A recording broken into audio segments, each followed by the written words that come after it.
Hola a todos. Por lo general, cuando conversamos, entendemos el equilibrio como estabilidad.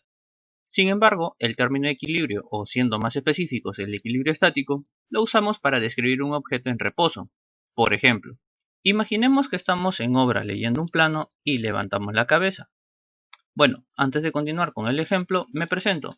Este soy yo. Mi nombre es Hugo Cabrera Serna y ella es mi novia, Karen Ochoa González. Ambos somos ingenieros civiles y somos quienes llevamos este canal.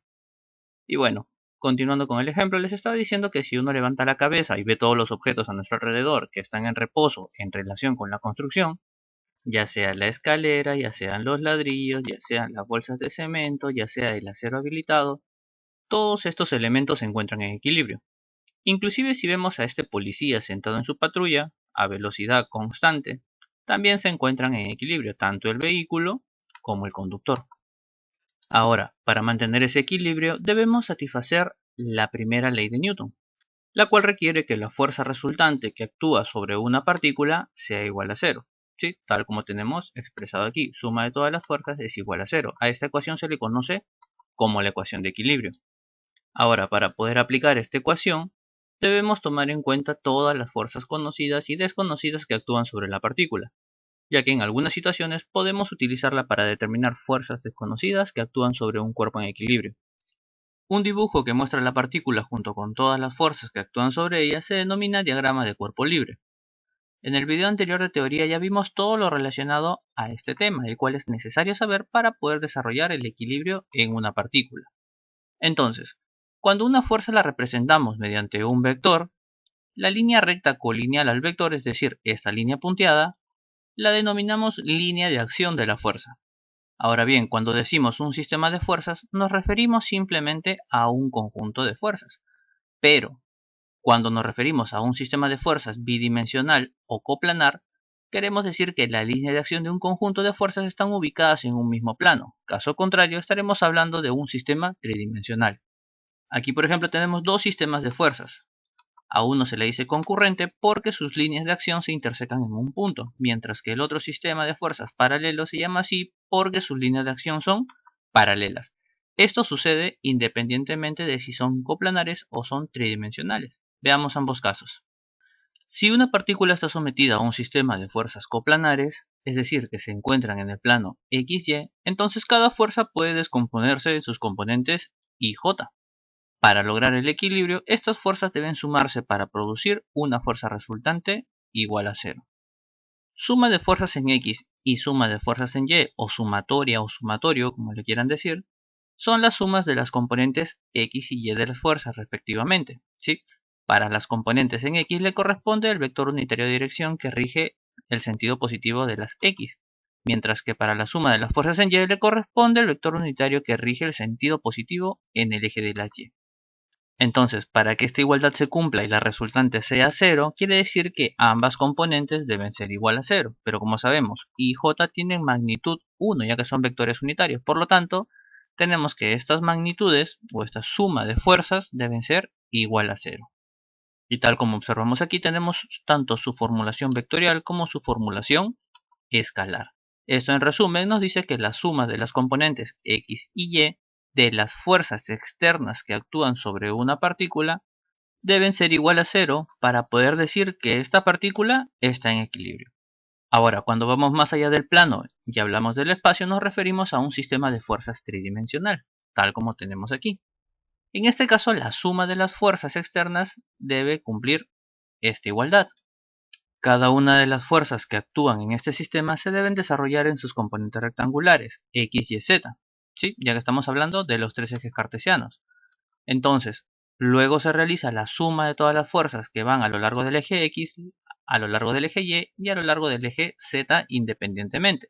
Observamos nuevamente que están los vectores I, J y en este caso K, que rige la dirección hacia el eje positivo de la Z, ¿sí? Dándole dirección a cada una de estas magnitudes halladas a partir de la suma algebraica de las fuerzas en cada uno de sus componentes.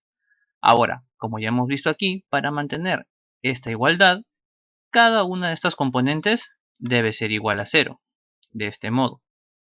Ahora, como tenemos tres ecuaciones, podremos resolver un máximo de tres incógnitas que por lo común se representan como magnitudes o ángulos directores coordenados de fuerzas. los cuales se muestran en el diagrama de cuerpo libre de la partícula. Ahora veamos un ejemplo para explicar numéricamente todos estos conceptos. El enunciado nos dice, una carga de 90 libras está suspendida del gancho que se muestra en la figura. Si la carga se sostiene mediante dos cables y un resorte con rigidez K igual a 500 libras por pie, determina la fuerza presente en los cables y el alargamiento del resorte para lograr la posición de equilibrio. El cable AD se encuentra en el plano XY y el cable AC está en el plano XZ. Lo primero que debemos ver es que el alargamiento del resorte que nos pide el enunciado lo podemos determinar después de haber calculado la fuerza que actúa en él. Entonces, analizamos el equilibrio en el nudo A, ya que todas las tensiones en los cables son concurrentes en este punto. Lo aislamos y obtenemos su diagrama de cuerpo libre. Ahora, como cada suma de las componentes X y Z de las fuerzas externas debe ser igual a 0, podemos obtener tres ecuaciones para hallar las tres tensiones desconocidas. Para esto desarrollamos cada una de estas fuerzas en sus componentes X y Z. La fuerza de 90 libras actúa a lo largo del eje Z, por lo tanto no va a tener más componentes. La fuerza B actúa a lo largo del eje Y, por lo tanto no va a tener componentes ni X ni Z. La fuerza D actúa en el plano XY, por lo tanto va a tener un componente a lo largo del eje X y un componente a lo largo del eje Y, en sentido negativo. Mientras que la fuerza C actúa en el plano XZ, por lo tanto va a tener componente X negativo y Z positivo. Entonces vamos a marcar los vectores fuerzas que van a actuar aquí. Para la fuerza C vamos a tener dos vectores, un vector en esta dirección y un vector en esta otra dirección. ¿Cómo los definimos? Tenemos aquí fuerza C X y aquí vamos a tener fuerza C Z. Mientras que la componente X de la fuerza D actuará en sentido contrario, es decir, en sentido positivo. Y la componente Y de la fuerza D va a actuar en esta dirección. Marcamos y colocamos fuerza D y hacia este lado fuerza D X. Continuamos resolviendo. Fuerza Cx va a ser igual a la magnitud de la fuerza, es decir, Fc, que multiplica, en este caso tenemos un triángulo de referencia. Como queremos saber la horizontal, ¿sí? Por así decirlo, ya que a esta la vamos a considerar vertical, vamos a colocar aquí la horizontal sobre la hipotenusa. Por otro lado, fuerza Cz, como es la componente vertical, va a ser igual a la magnitud de la fuerza que va a multiplicar a la componente vertical sobre la hipotenusa. Y estas vendrían a ser las relaciones. Ahora veamos la fuerza de Y y la fuerza de X. En este caso tenemos un ángulo de 30 grados. ¿Sí?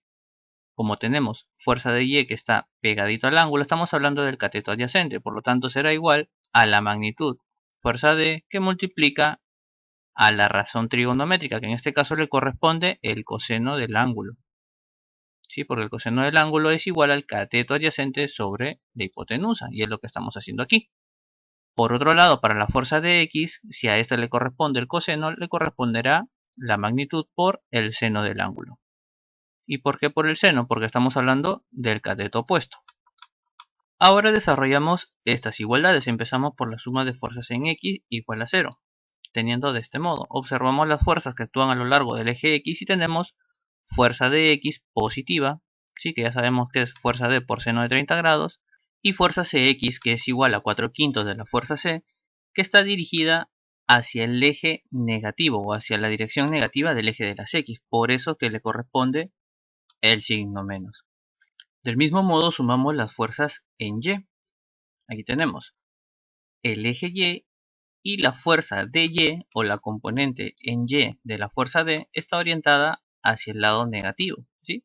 Por eso que le corresponde el signo menos y sabemos que su magnitud es fuerza D por coseno de 30 grados, mientras que la fuerza B está orientada hacia el lado positivo del eje. Lo tenemos aquí sumando y lógicamente todo esto lo debemos igualar a 0, ¿no? Tal como tenemos aquí. Por último tenemos la suma de las fuerzas a lo largo del eje Z. Observamos las componentes y tenemos fuerza CZ dirigida hacia arriba, por lo tanto será positivo, ¿sí? Fuerza C por 3/5, tal como tenemos aquí, y la fuerza de 90 libras que está dirigida hacia el lado negativo en el eje de la z. Por lo tanto, le corresponde el signo menos y lo igualamos a 0, tal como nos dice esta expresión. Ahora, observamos las tres ecuaciones. Tenemos dos incógnitas. Aquí tenemos dos incógnitas y aquí solo tenemos una incógnita, fuerza en Z. Por lo tanto, podemos colocar menos 90 como positivo aquí, ¿sí? Que serían 90 libras, por 5 entre 3 y hallamos la magnitud de la fuerza C, que es igual a 150 libras. Entonces, como ya hemos hallado esta magnitud, la podemos reemplazar aquí. 150 por 4 entre 5 pasa como positivo, dividimos entre seno de 30 grados y obtenemos la magnitud de la fuerza D. Como ya tenemos que la fuerza D es igual a 240 libras, reemplazamos este valor en esta ecuación. Quedaría menos 240 por coseno de 30 grados, que pasaría como positivo, y eso sería la magnitud de la fuerza B. Entonces, hasta aquí hemos determinado la fuerza presente en los cables, ¿sí? Nos faltaría el alargamiento del resorte. Y para ello nos están dando la constante del resorte, que son 500 libras por pie, y acabamos de hallar la fuerza, ¿sí? Recordemos que la fuerza C y la fuerza D corresponden a los cables que estaban sujetando este nudo. Entonces, fuerza B es la que necesitábamos para hallar el alargamiento del resorte. Sabemos que la fuerza del resorte es igual a la constante de rigidez por su deformación. En este caso tenemos fuerza B es igual a la constante del resorte que multiplica la deformación que hay desde A hacia B, ¿no? En esa orientación. Entonces reemplazamos los valores y vamos a obtener 207.8 es igual a 500 libras por pie, ¿sí? De la constante, y ya podemos despejar la deformación total del resorte, que es lo que estábamos buscando.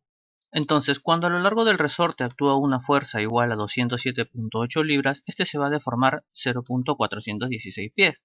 Y mientras esto sucede, el cable C lleva una tensión de 150 libras, mientras que el cable D lleva una tensión de 240 libras para soportar esta carga de 90 libras y que todo este sistema se mantenga en equilibrio. Entonces ya con esto damos por concluido este ejemplo. Y bueno, espero que les haya gustado y sobre todo, más importante, que hayan podido comprender todos estos conceptos.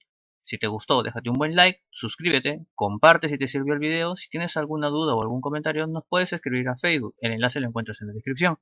Y nada, por mi parte eso es todo. Muchas gracias, nos vemos en el siguiente video. Me seducen las mentes, me seduce la inteligencia. Tan solo quiero que me expliques cómo vas a ser fiel cuando yo coja el micrófono y te olvides de él. ¿Quién va a parar a tu pasión? Tu